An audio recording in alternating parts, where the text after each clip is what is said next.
La Grainothèque de la médiathèque de Lourdes vous présente aujourd'hui les lavandes.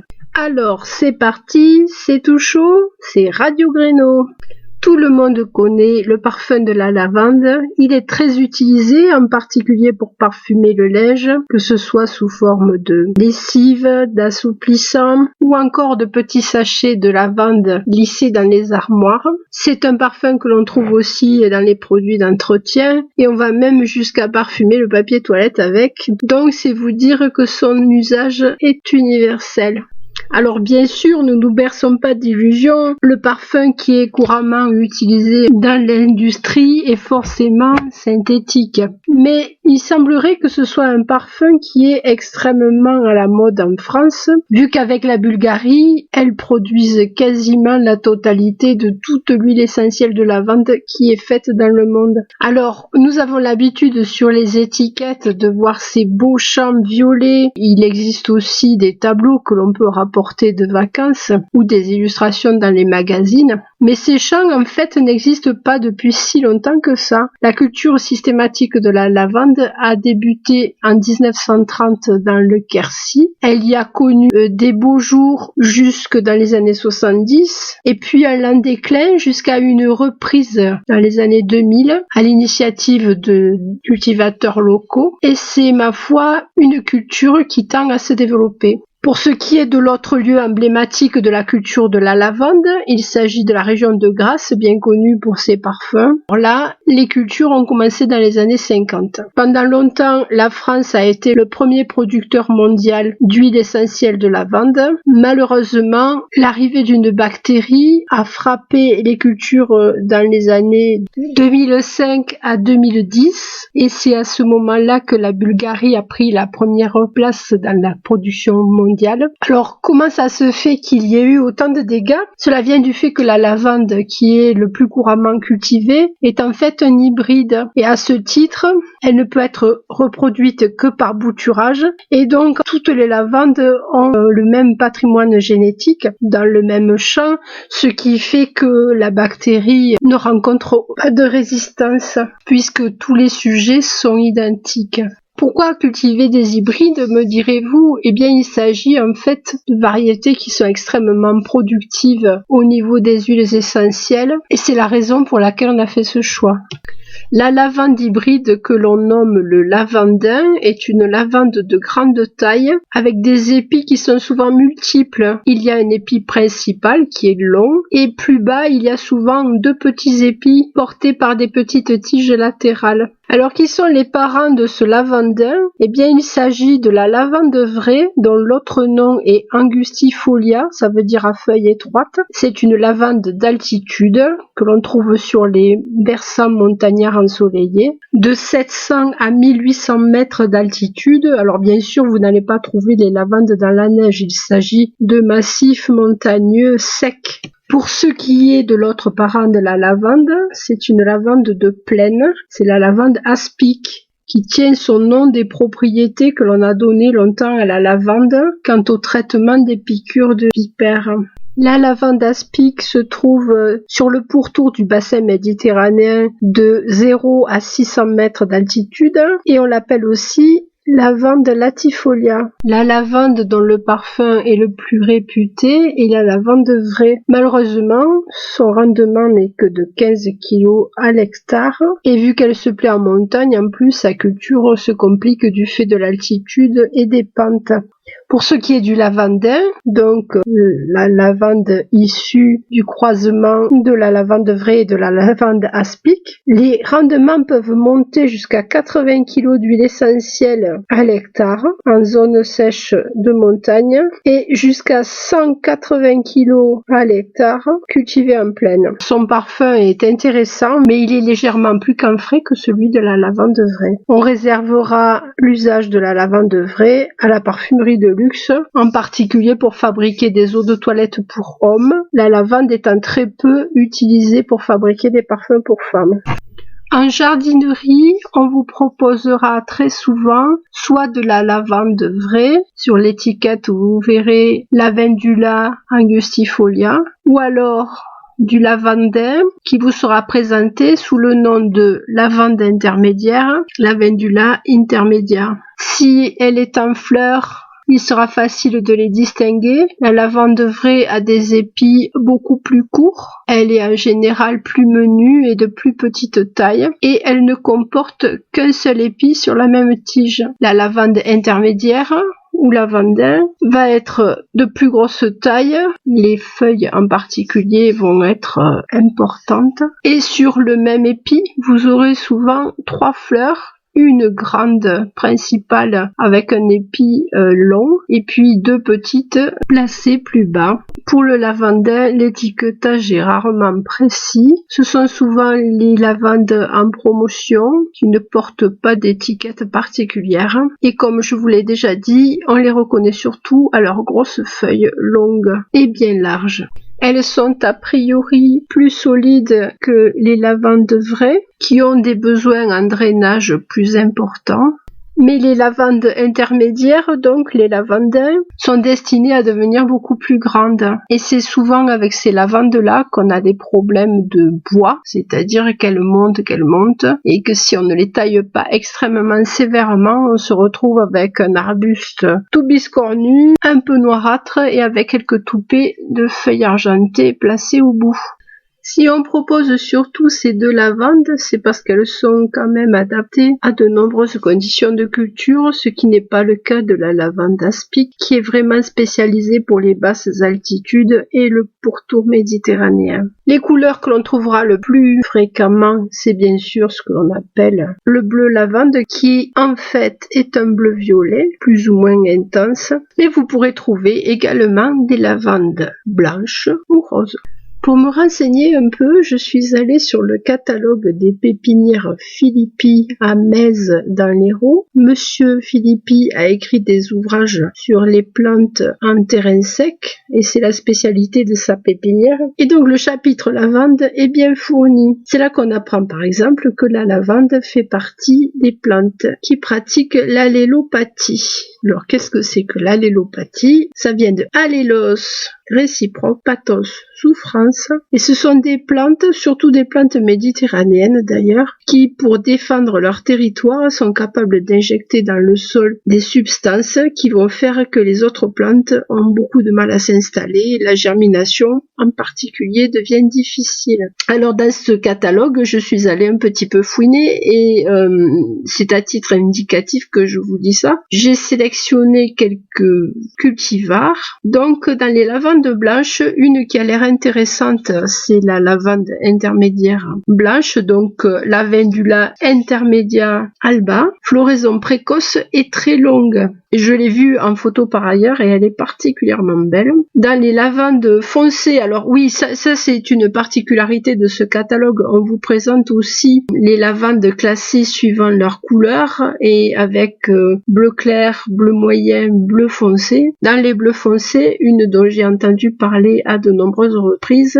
et qui est assez connue, c'est Idcott Blue. C'est une lavande vraie, donc une lavande angustifolia, et elle est vraiment très très bleue et même séchée, elle garde sa couleur. Elle a été sélectionnée dans les années 1920 en France par un major anglais et il lui a donné le nom d'un endroit Idcott, H-I-D-C-O-T-E, où il y a un manoir avec des jardins absolument remarquables. Il existe aussi une Idcott Pink.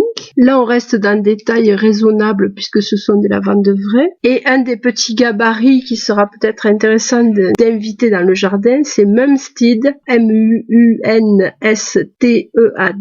qui fait 40 cm de haut, qui reste donc dans des proportions tout à fait raisonnables et qui est vraiment très très joli. Un bleu moyen, très très sympathique. Si vous invitez des Idcott Blue, il va falloir en prévoir 3 au mètre carré et les Mumstead qui sont plus petites, 5 au mètre carré. Dans ce catalogue, on vous présente aussi d'autres variétés de lavande. La lavande de lanata, par exemple, très duveteuse, mais qui risque de craindre l'humidité. Vous avez la lavande hétérophylla, Alors celle-là, elle peut être intéressante parce qu'elle supporte les embruns. Elle est très parfumée. Le feuillage est irrégulièrement denté puisqu'elle est issue d'un mariage entre l'angustifolia, donc la lavande vraie, et la lavande dentata dont je vais vous parler de suite. Et donc cette lavande hétérophylla est vraiment intéressante en bord de mer. Une autre qui va être intéressante en bord de mer, c'est une lavande qui malheureusement est dépourvue de parfum, c'est la lavande stoécas ou stoéchas, suivant qu'on a étudié le grec ou pas. C'est ce qu'on appelle aussi couramment la lavande papillon. Elle est beaucoup plus précoce que les autres et on la trouve en bord de mer Méditerranée. Moi j'ai pu en admirer sur les terrasses de Banyuls. C'est une lavande qui présente un épi très dodu, d'où dépassent 2 pétales qui lui donnent l'air ou d'un lapin si on n'est pas très poète, ou alors d'un papillon, d'où son nom de lavande papillon. Cette lavande stoécas avec la lavande hétérophylla sont adaptées toutes les deux au bord de la mer puisqu'elles supportent les embruns. La lavande dentata, dont on l'entend dans le nom, a des feuilles dentelées. Elle est quand même fragile au froid. Alors suivant les catalogues, on dit qu'elle est gélive à 0 ou -6, -8, c'est difficile de savoir. L'avantage de la lavande dentata, c'est que on l'appelle aussi lavande des 4 saisons, c'est-à-dire que dès que les fleurs sont fanées, on les taille et elle repart. Dans les lavandins, c'est-à-dire lavande intermédiaire, 2 sujets intéressants. La Heathcote géante, donc à ne pas confondre avec la précédente, qui est une lavande vraie, qui est beaucoup plus petite, qui va être bleue, et la Heathcote white, qui est une belle lavande à fleurs blanches. À vous maintenant de chercher dans d'autres catalogues ou de vous rendre dans des foires aux plantes où l'on a souvent de très très bonnes surprises et en plus les conseils avisés des pépiniéristes qui mettent les plantes en vente. Une fois que vous aurez acheté votre lavande, il va falloir la planter. Il faut se rappeler comment vivent les lavandes dans la nature pour les installer correctement. En général, elles vivent dans des terres pauvres, souvent calcaires, et toutes donc vont bien supporter le calcaire, sauf la lavande stoécas, la lavande papillon, qui va demander un sol plutôt acide. Pour cette dernière, à la plantation, n'hésitez pas à rajouter un peu de terre de bruyère.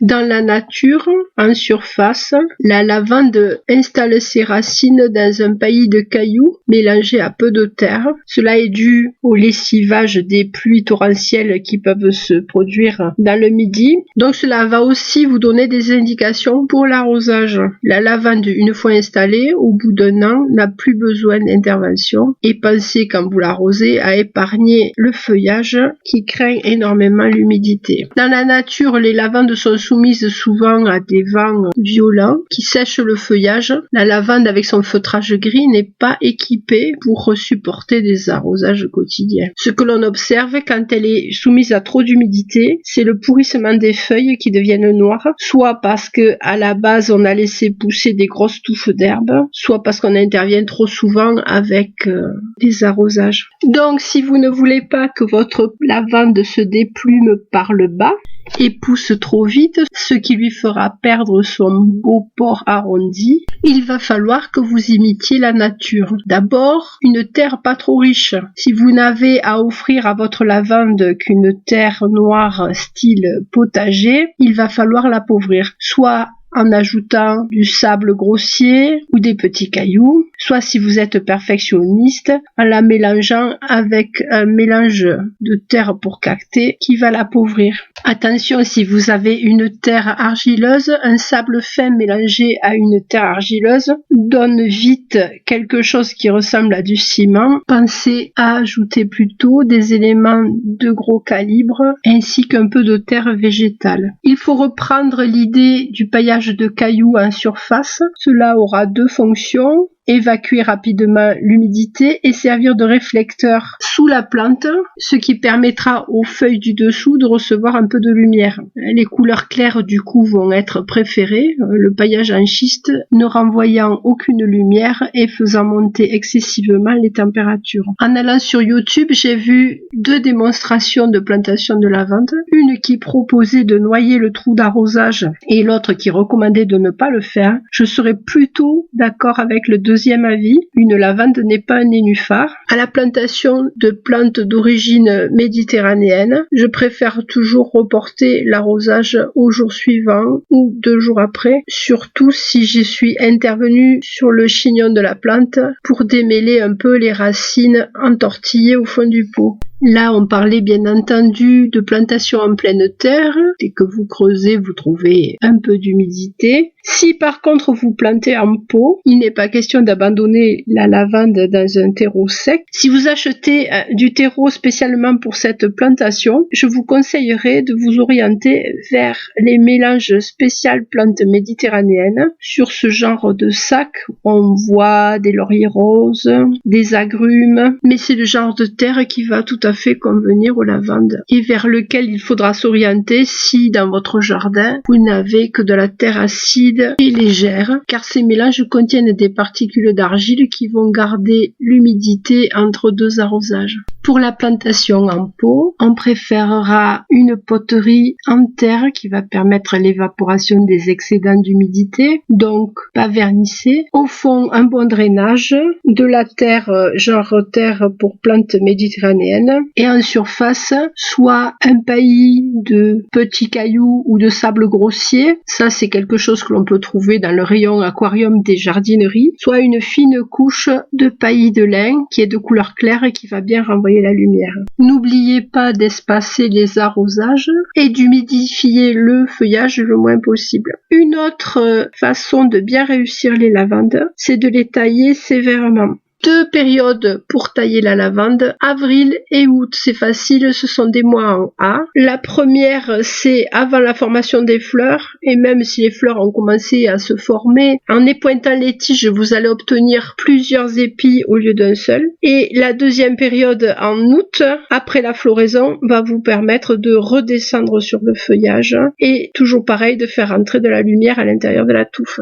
Alors, par pitié, ne dégainez pas la cisaille, la taille de la lavande demande de la précision. J'ai beaucoup de mal à comprendre pourquoi on n'a pas la patience 2 fois par an de passer 1 heure à tailler une lavande alors qu'on perd tellement de temps à côté pour des choses complètement futiles. Pour moi, une lavande, c'est comme un bonsaï, une branche après l'autre. Alors installez-vous confortablement, peut-être assis dans l'herbe ou sur un petit siège, ou posez votre potée de lavande sur une table, mais prenez votre temps. En ce qui concerne les outils, il va vous falloir quelque chose de précis. Les ciseaux, effectivement, pour tailler les bonsaïs sont une bonne solution, mais je ne doute pas que vous pourrez trouver ciseaux de bricolage ou petits sécateurs. Examinez chaque branche, regardez les premières pousses au-dessus du bois et coupez à cet endroit-là. Vous ramènerez ainsi de la lumière sur ces petites pousses qui, au lieu d'avorter, se développeront et formeront le feuillage de l'année. Gardez la forme arrondie, cela vous permettra d'éviter le spectacle du bois nu qui se développe à la base. En août, la deuxième taille sera l'occasion de ramasser les fleurs qui sont en train de sécher. Plusieurs solutions, on fabrique des petits sachets pour les armoires. Si on est adroit de ses mains, on fait des quenouilles. Il y a d'excellents tutos sur YouTube, mais on peut aussi préparer du vinaigre et de l'huile de lavande. Le vinaigre de lavande était autrefois utilisé pour la toilette. On en versait dans les cuvettes pour assainir l'eau et pour enlever le calcaire. L'huile servait de friction contre les courbatures et permettait de soigner les problèmes de peau. Comment procéder? Prenez du vinaigre de cidre, remplissez une bouteille de fleurs de lavande et complétez avec le vinaigre de cidre que vous aurez fait légèrement chauffer. Bouchez et mettez au soleil. On peut renouveler l'opération plusieurs fois afin de concentrer les parfums. On filtre la première préparation et on la verse sur des fleurs fraîches. Cela permet de concentrer les parfums. Ce vinaigre est très efficace pour soulager des piqûres de moustiques. Bien entendu, ces opérations seront facilitées si les bouteilles ont un goulot large. On peut procéder de la même façon avec de l'huile. À ce moment-là, il faudra s'assurer que les fleurs de lavande sont bien sèches. Et on peut faire chauffer le flacon au soleil en choisissant de l'huile neutre, soit huile d'amande douce, soit huile de pépins de raisin ou encore huile d'avocat. À vous les massages relaxants. La lavande lavande lutte en effet contre la nervosité et aide à l'endormissement. Voilà, la semaine prochaine, à la demande d'Anaïs, je parlerai des plantes mellifères. C'était Annick Valéry pour Radio Gréno. À bientôt.